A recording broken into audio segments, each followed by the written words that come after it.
Salut tuturor, eu sunt Cristiana și în acest videoclip o să facem un episod de Roblox. O să ne jucăm Fashionista, uitați-vă aici suntem. Fashionista și după cum puteți observa și voi, sunt top model. Până la Celebrity mai am puțin, mai am cam 700 de stele de luat. Astăzi aș vrea să mă fac Celebrity, dar nu se poate chiar.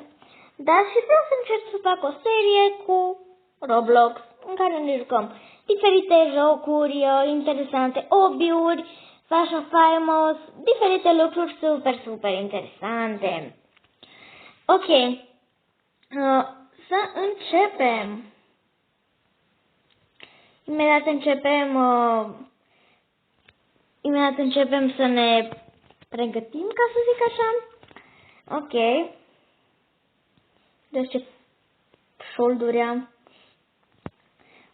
Carton. Deci carton. Înseamnă că trebuie să ne facem o față de carton? Nu înțeleg ce e cu carton. Nu știu foarte bine engleză. OMG, scuzați-mă, trebuie să cenzurez asta. Super cringe. Ok. Dar arăt foarte... arăt super, da.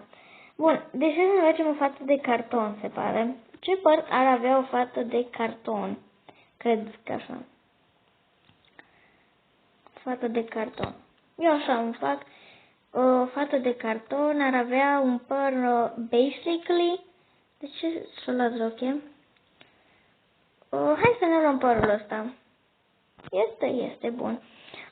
Să ne punem aici și să ne facem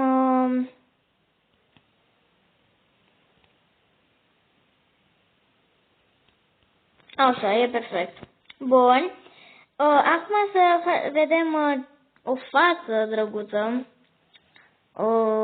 Să vedem o fățucă, uite asta. Dar că trebuie super basically pentru că este de carton, evident. Uite fata asta că seamănă cu de carton. Ok. Așa, să vedem. După aceea să luăm niște haine așa maro. Să încercăm cât mai maro să fie. Zici că sunt Nicki Minaj cu... Nicki Minaj, cred că așa se numea, dar clar. Mă uite, cred că hainele astea sunt destul de... basically... de, nu știu, așa, de carton, parcă nu știu. Nu, știți ce trebuia? O față de carton niciodată nu va fi foarte, nu știu, sexy, ca să zic așa, adică o să facem corpul ăla foarte mare, plat și tare. Da. Nu cred că o să câștig, dar încercăm cu corpul ăsta. Față de carton, seamănă. Toate fetele astea s-au făcut atât de cute. Uite ce urât. Carton. Cred că asta e carton, dar nu. Nu știu.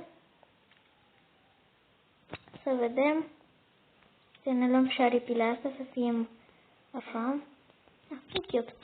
Bun. Scrieți-mi în comentarii idei de video, deoarece vreau să fac un challenge 24 în Roblox pe Fashionista în albastru, în diferite culori. Ziceți-mi în comentarii diferite culori pe care le-aș putea... Uite, și băiatul ăla s-a făcut de carton. Adică maro așa. Da, cred că asta a fost tema. Sper să câștig, nu. Acum... Bun. Am ceva păpuți scumpi. Nu vreau să dau bani. Așa, zici că e de carton, exact. Că simt de carton. Da, nu știu, fetele astea nu s-au făcut de carton și posibil că dacă eu nu m-am făcut ca ele, nu o să mă votez, vedeți? Da. Ok, să vedem ce scriu. Nu scriu nimic.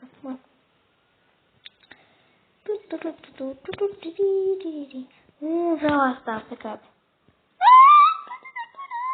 Super drăguță, super drăguță. Bun, cam asta este outfit-ul de astăzi. Arată bine cât cu excepția corpului care e super mare, dar că ăsta l-am făcut pentru că mi s-a părut super interesant. Uite și fata asta, s-a făcut cu același corp. Și-o dat seama că trebuie de carton să fim, cred că. Oh, a început. Ok. Să vedem ce punctaj vom lua.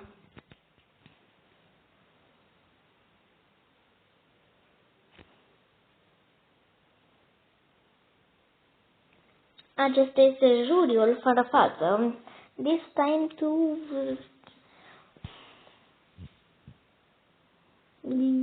Nu-i fata de carton. Nu o să votez pe cine... Deci o să votez doar oamenii care efectiv au respectat tema și care efectiv au făcut tema frumos. Adică nu.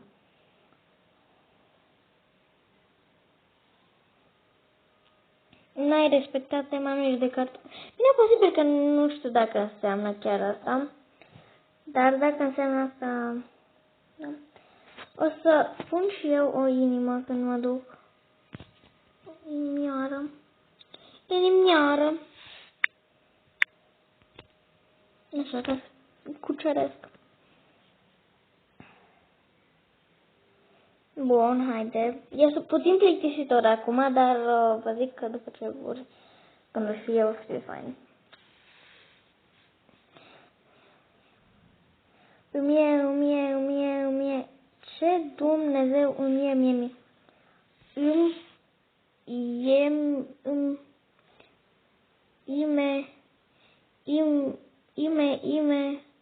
Ime.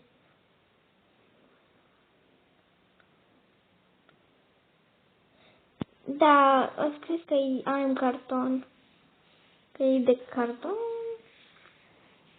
Ok, sigur nu-i. Nu știu. Mă rog. Trimite. Cute-os. Pam!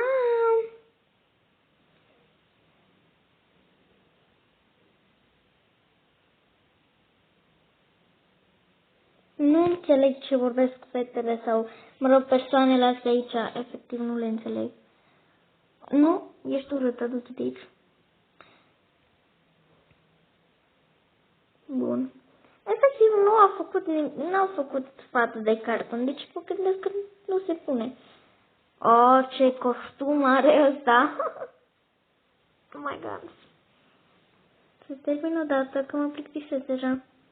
Fie pur și ia și... Să vorbesc în română, în engleză, în ce limbă vorbesc? Hi. Cine-ai? Serios. Nu știu, deci efectiv nu respectă tema dacă câștigă. Pe în ultimul loc, serios? Bine. Măcar am făcut un step. Uci. Bun, să mergem aici în, nu știu ce e, în camera de așteptare, dacă pot să zic așa. Opa. Uite, obi. Nu, bine. Deci nu mai pot să sar aici. Ce are? Hello. Nu, bine. Stai că am găsit o chestie. Nu, bine. Să mă duc așa. Tematică.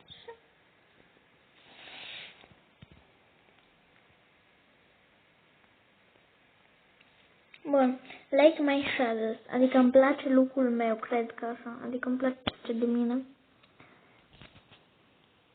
Fată, dacă stai în picioare când începe, dacă nu stai în picioare, o să rămâi aici. Bine. Tu rămâi. Cred că a rămas. Oh, stai. Like my shadows. Gata, așa mă duc. Așa mă duc, gata. Uite și mi-aș ofreza așa mai... Deci așa mă duc, nu mă interesează. Glumesc, Doamne ferește, nu să mă duc așa. Mă duc în chiloți. Uite, mă duc așa.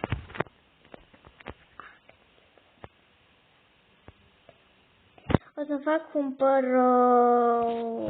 O să fac o reculare a părului meu.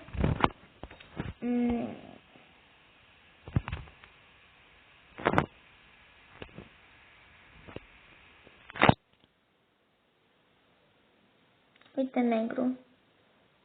Hai, negru. Așa. Trebuie să suntem îmbrăcate negru, să fim și negru. Wow, cât de cute e! Bun, și să mergem să ne luăm și un corp, neapărat, de la ce e foarte important. Un corp. Uite, să ne luăm tot ăsta. Arată super bine. Așa, ne colorăm. Nu-mi place faptul mai închis așa. Brutos. Îmi place sau așa. E de dreptul negru, maro, ce... Stai să nu... Nu, asta mă fac așa. E bine. Și o chestie, ceva pe cap să-mi pun. O chestie drăguță, așa, nu este. Să ne uităm față. Stai un pic, față. Am uitat să ne față. Oh my god. 100 de minute. 100 de secunde.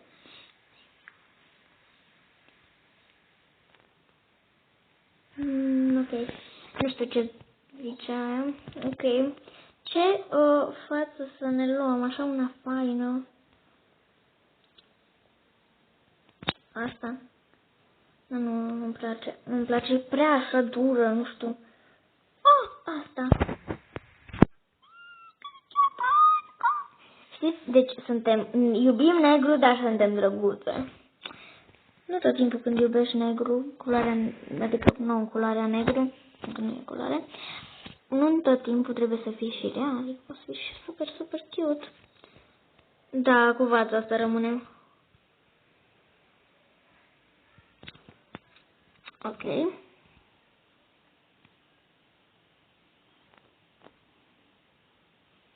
Să vedem ceva să ne punem drăguț pe cap.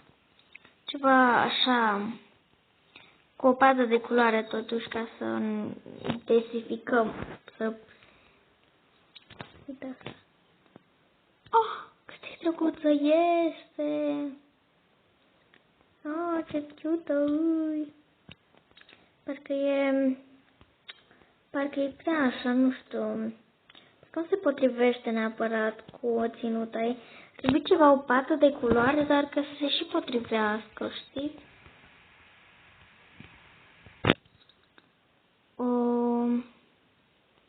Tot să vedem. Hai să mergem și pe acolo, pe undeva.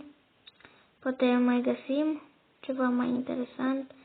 Oh my god, nu mai avem minute, nu mai avem timp. Ceva drăguț, nu găsim. Ceva cute. Am văzut ceva drăguț. Stai un pic. Cât e cute asta. Gata, cu asta rămânem. Mi se pare super drăguțul. Nu știu, așa, parcă o face drăguță, super drăguță. Bun. Hai, time up. Time up. Ok, să vedem. Să vedem cine câștigă și cine pierde. Sper să fiu votat, deoarece sunt drăguță și cute. Dar de ce unul dintre ei, acel din mijloc, nu are față? Este anonim. Enya. Să vedem ce a făcut Enya. La unde e Enya? De ce să joc? Cum așa? Cum își schimbă părul? What? Cum se schimba părul? Ce faină era. Dar nu i-am dat minimul. Am uitat. Adică steam. Să votăm acolo. Putem vota outfit-ul. Nu e foarte cute. Adică ochii e super mari. Adică e puțin cute, într-adevăr, dar nu știu, nu prea aș da inimi. Adică steluțe. Da. Fix. O, asta e șmecheră. Asta e șmecheră. Salut! Să se dăm inimioară și noi. Trebuie să dăm o inimă. Noi suntem.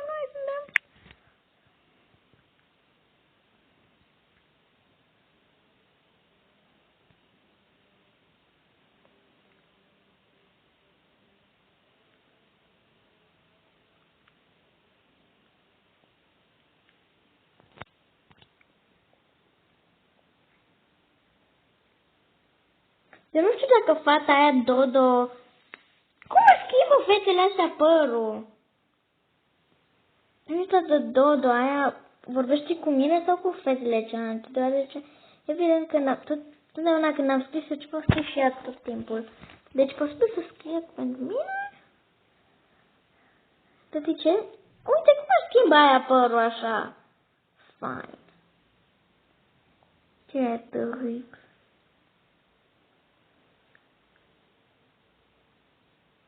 Măcar am luat 8 puncte, nu? Dar tu penultima? Serios? Adică, practic, sunt ultima, că... Nu, mă rog. Ce dubios e băiatul ăla. Ok, să vedem ce lucruri mai putem să facem. Ok. Hop. Dar vă plac șorturile mele? Uitați-vă cât sunt de frumoase, da. Uite, sunt de frumoase am. Cine vrea să-mi vadă șorturile? Hopa, stai. Hop. Bine. Să vedem ce temă avem de această dată.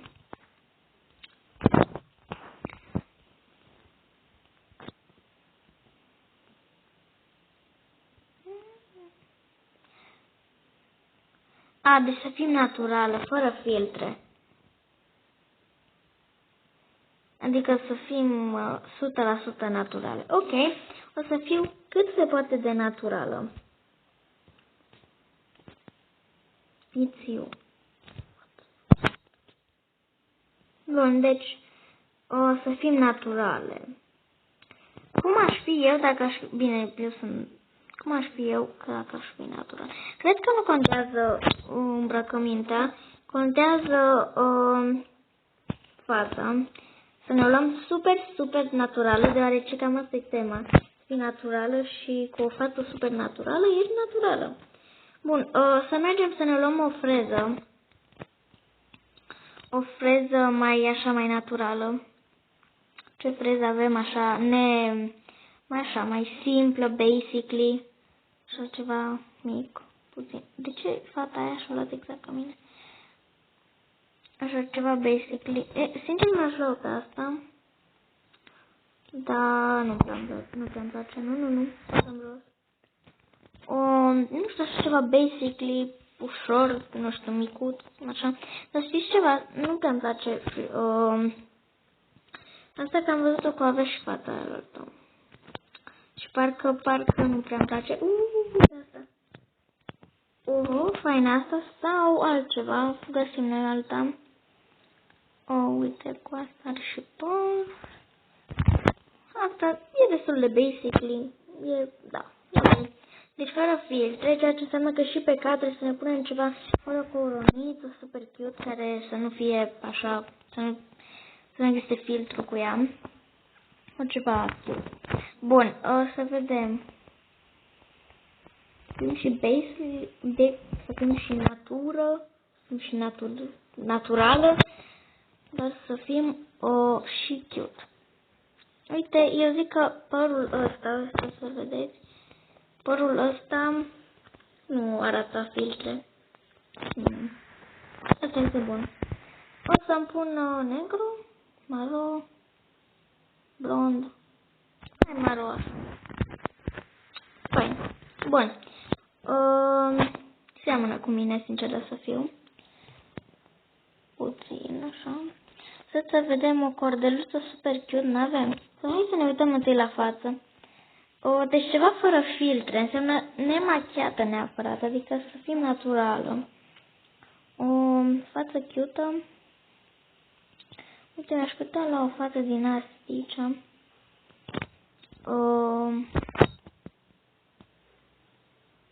Drăguță, uite așa.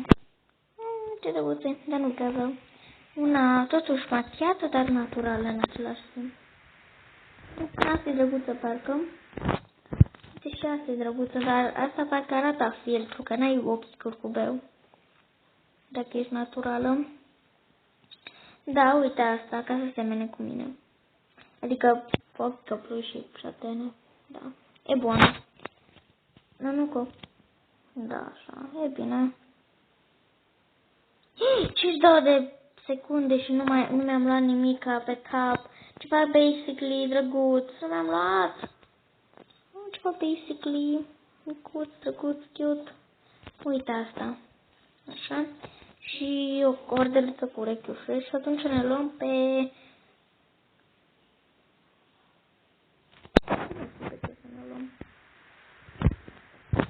Hai să ne luăm pe... Cum? Știi ce? Da. Când o să înceapă jocul, o să-mi bage așa, cred că stând, știi, și pot să-mi butonez astea. Cred că așa au făcut. Uite, vezi că fata aia se... Ba nu, am crezut că fata se pune doar așa. Stai să vedem. Ce cute asta. Bun, așa începem și după aceea continuăm cu tot felul de schimbări. Sau dacă pot să schimb, că dacă nu, nu mă lasă. Tot e că nu mă lasă.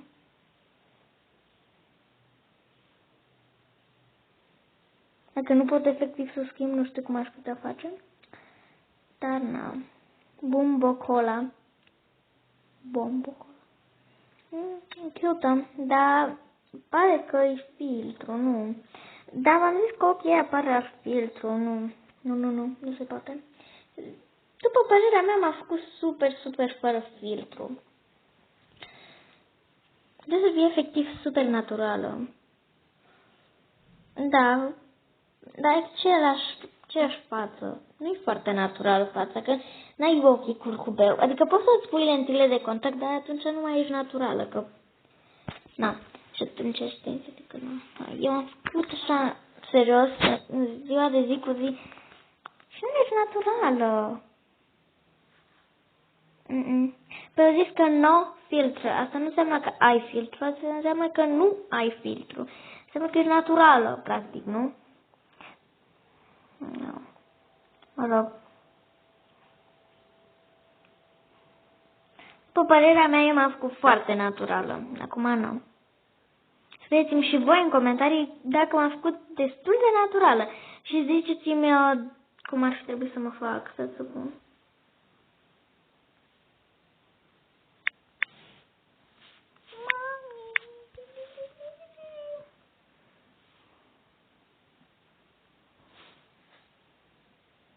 Așa. Bun. Enias. I'm not good.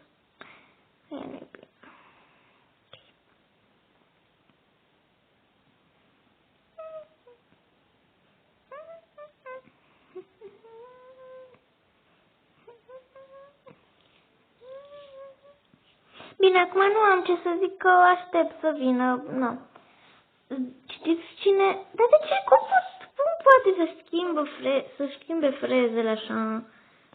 Zici că era la prima, înainte să schimbe frezele, culoarele, zici că era, cum o cheamă, a câștigat. Păi eu sunt? Sunt pe locul 2! Salut! Sunt pe locul 2, vă iubesc! Sunt pe locul 2! De toate suntem 7. Pot să mă consider ca pe locul 1. Încă tot e 7. Deci da. Sunt pe 7 floicele. Bun. Ok. Să vedem ce chestii mai putem găsi. Acum mai avem 19 secunde. 19 minute, secunde, 10 secunde și începe o nouă rundă. Super fain. Ok.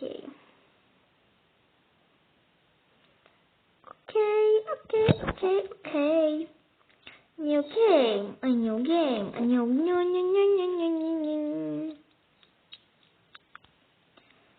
No! Dar de ce plâng? No, eu!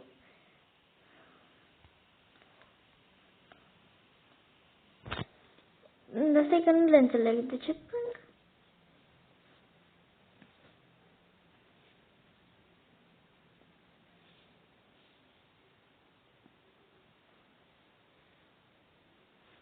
Ok. Man girl. Înseamnă că o fată mai băiețoasă, așa. Uite, ne facem așa băiețoasă. Facem așa băiețoasă. Bun, ne luăm acest corp. Ce cute sunt. O să ne luăm o freză, de fapt.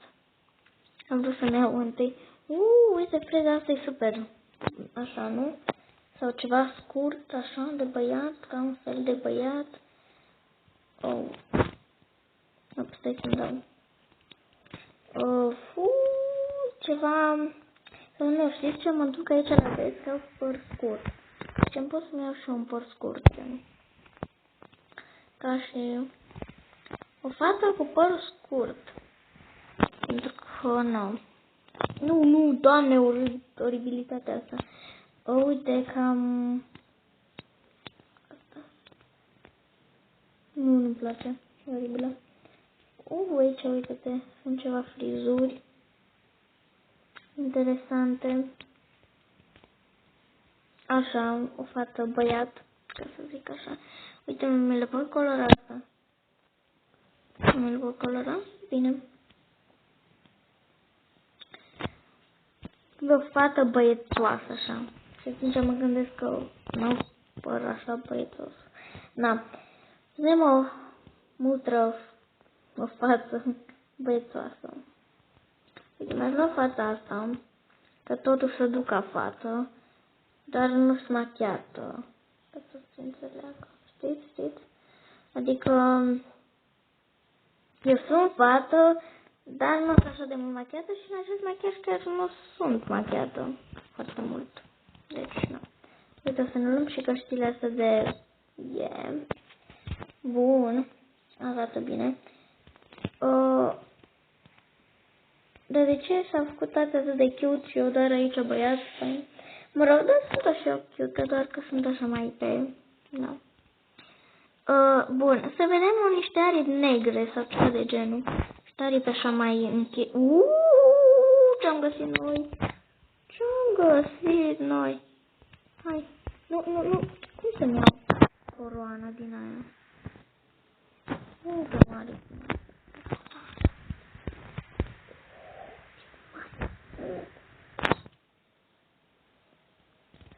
Wow, ce faină sunt!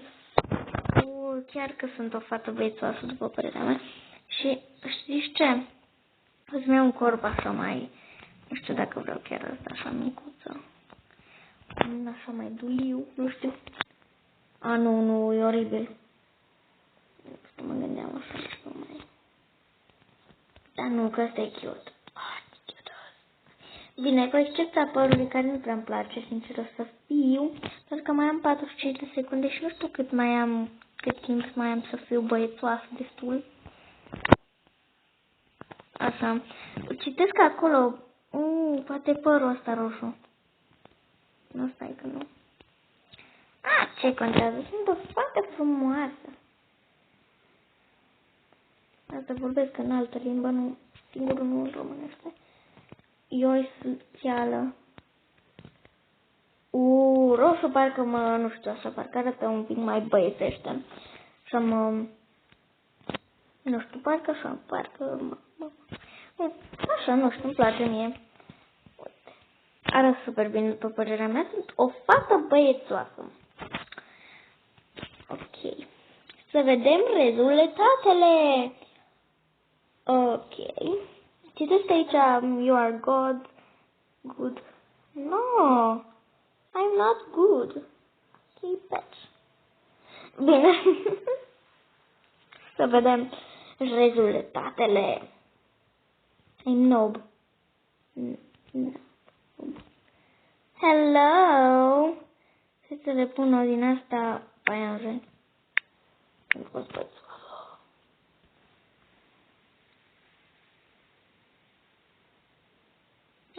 Mai știi, eu pun cam cum aș fi eu. Sunt băiețoasă și pun paianjen că nu știu de ce am pus paianjen.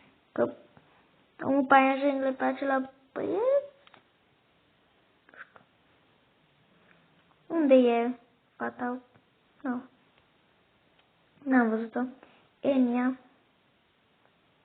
Hai să vedem câte mai joacă. Cât joacă. Și asta e băiețoasă ușor, doar că nu e atât de băiețos ca mine. Adică eu chiar am fost ca un băiat fată. Serios. Ok. Super dubios. Bine că... Nu. Ok. A venit zburând la noi.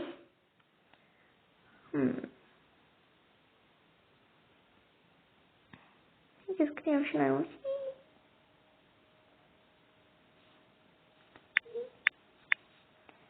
pot să scriu și eu în engleză dacă este să vorbim. Ce e o? Ce scris o? Cristiana. Ce cute. Lol. Eu nu le înțeleg pe fetele astea. Nu. Sau mă rog, presupun că-s fete. Stop. Oh, this is good. Good. This is good? Da, bine, nu mai citesc, că vreau să vorbesc cu voi, dar ce de-aia fac videoclipuri cu voi? Tot că vreau să vorbesc cu voi. This is good. Ok. Să vedem. Yes. Dar nu v-ați făcut deloc man girl. Adică man, după cum știu eu, bărbat și girl e fată, deci bărbatul fată. Nu, eu așa am înțeles. God. Dar ce o întreabă pe hât? Hai să o găsesc un pic pe hât. Pe aia, de ce o întreabă? De ce o întreabă că sunt bine, tu ești bine, nu ești bine? Și ea zice yes, no, yes, no. Sau da, îmi place sau nu îmi place. Să vedem? Facem de pe podium? Nu facem. Bine. Cred că sunt pe ultimul loc de aia că nu sunt cute. De fapt sunt cute, numai că sunt așa mai băiețoasă, nu? Nu, chiar eram pe al 5-lea. Bine. Jupi. Flixi pe ultima și... să văd Flixul aia. Ce uite o întreabă? Asta e pro model. Este cineva top model sau mai sus de mine?